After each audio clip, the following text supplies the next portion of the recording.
Good morning, welcome to Bra Fitting Myth Busting with Mish. Just waiting for a few people to come online, so we'll just give it a couple of minutes. If you've got any questions about bra fitting or bras in general, then put them in the comments and I will answer them as we're going along. Just as a bit of an introduction, if you've never seen me before, then I run a lingerie company called Mish and we're based down in Cornwall. And we sell a complete variety of lingerie, bras, briefs, and within the bras, a huge size range from a 28 back up to a 44, and from an A cup up to a double J. We also cover specialist areas like maternity, feeding, sports bras, post-surgery, first bras, and everything in between. So often when I give a talk, I ask the audience when they were last fitted, and the answers often are anything from a couple of weeks ago to never, which is fine. Everybody's different. In terms of how often you should get fitted, well, there's lots and lots of things that can change your bra size. And not only that, your bra size can change when your clothes size doesn't. So there are about 130 different bra sizes on the shelf in my shop. But if you went into a regular shoe shop, you might only find 10 sizes. So that can be quite a difference. It can be quite a subtle change. So before this video actually went live, I asked around for a few questions, and we've had some great questions come in.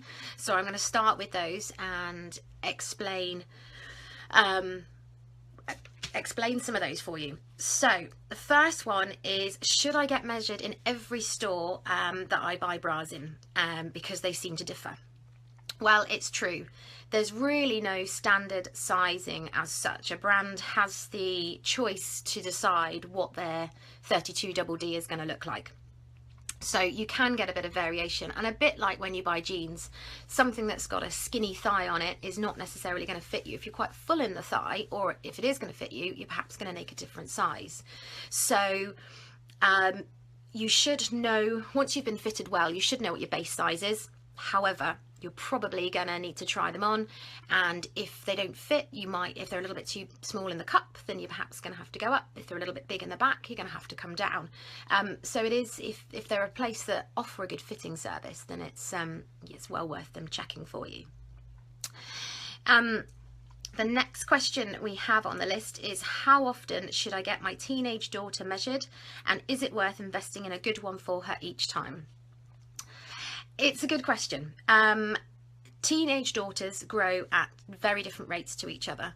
So how often they should get fitted? We say about every 6 months, unless of course they're growing quicker, in which case it could be as often as every 3 months. It doesn't mean they're going to need new bras every time, but it's really good to get that fit checked and see.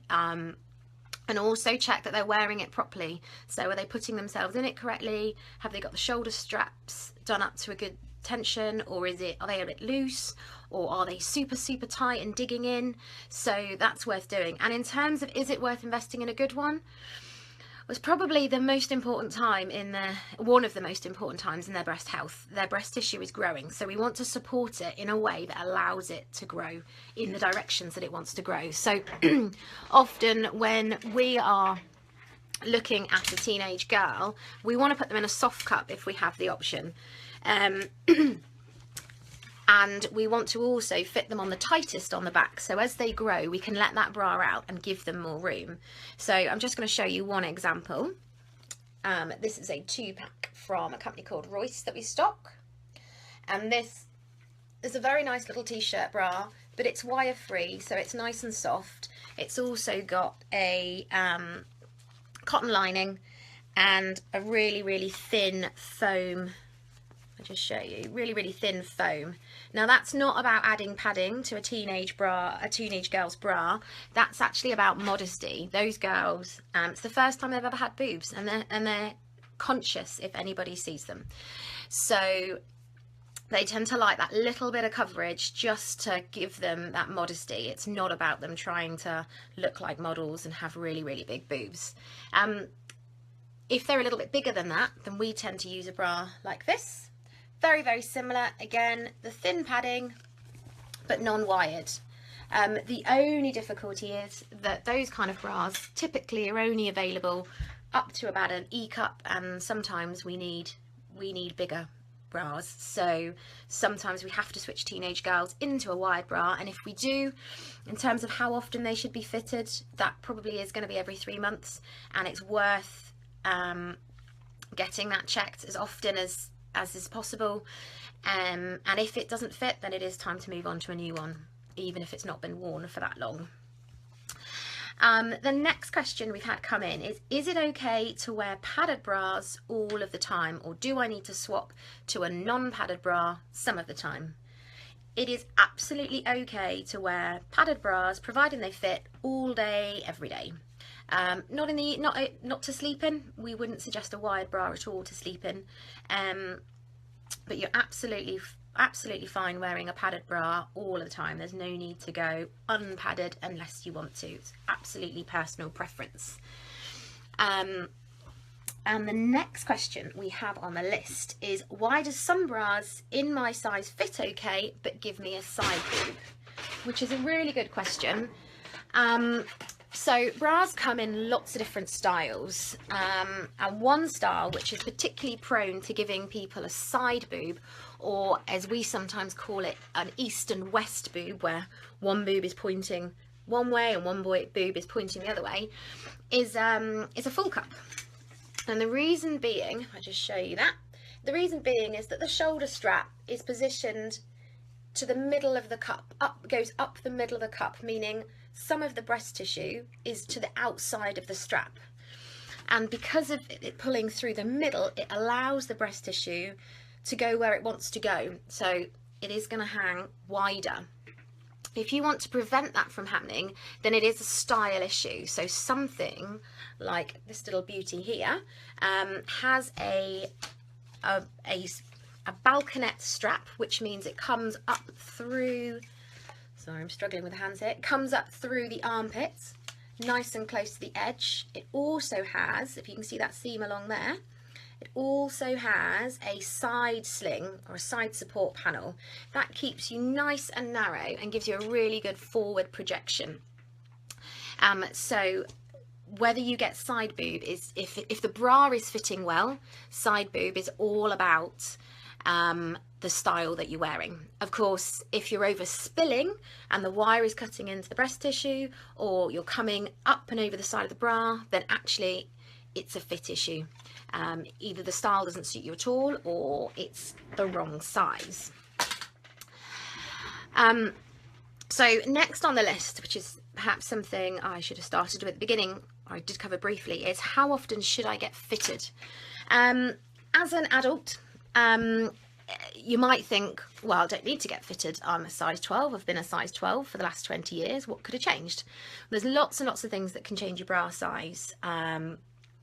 Diet, exercise, medication. So there's things that can be quite subtle that can happen. Hormone levels in your body changing, regardless of whether you're on any kind of medication. There's lots and lots of things that could change. So it's good to get that checked every sort of 6 to 9 months. It doesn't mean that you're going to need a new bra every time or a new size, but it's worth getting that checked and make sure it's fitting really, really well. Also, one question we hear a lot is how often should I change my bras, as in how often should you get rid of them and buy new ones? It really depends how many you've got in your drawer.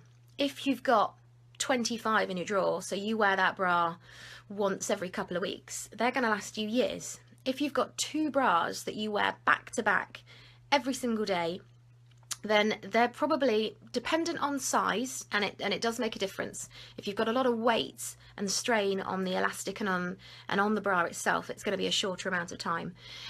You could be looking at sort of 6 to 9 months at the shortest end, if you're wearing 2 back to back, washing and wearing, washing and wearing, washing and wearing.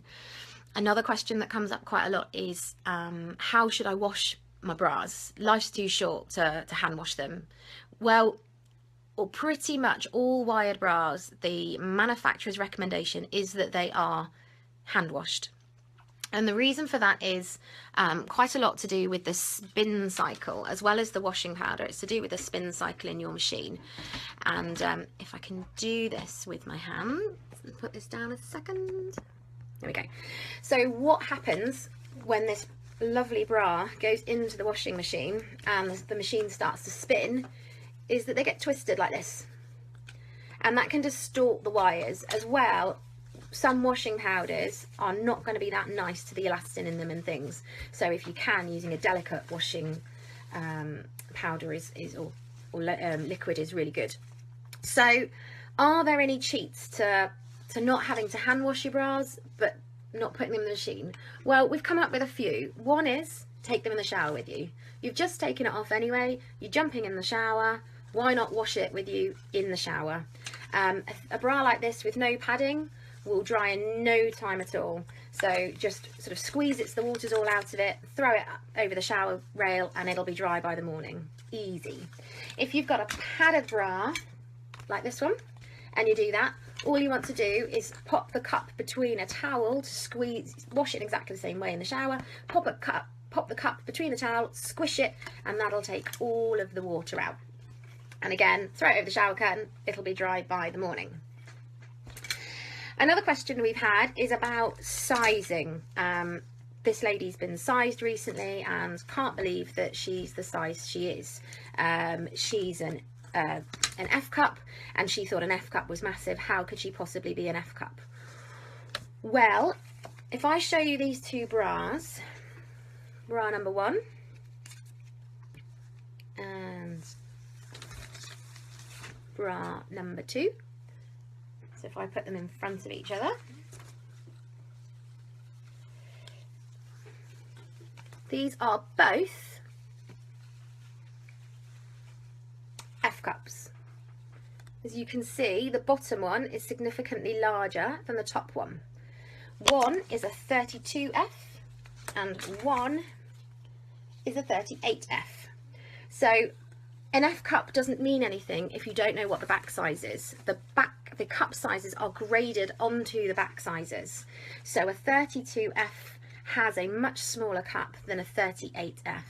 And in terms of volume, there's a couple of little calculations that we do and you can do, and that is that a 32F in terms of volume would be very similar to a 34E or a 36DD or a 38D.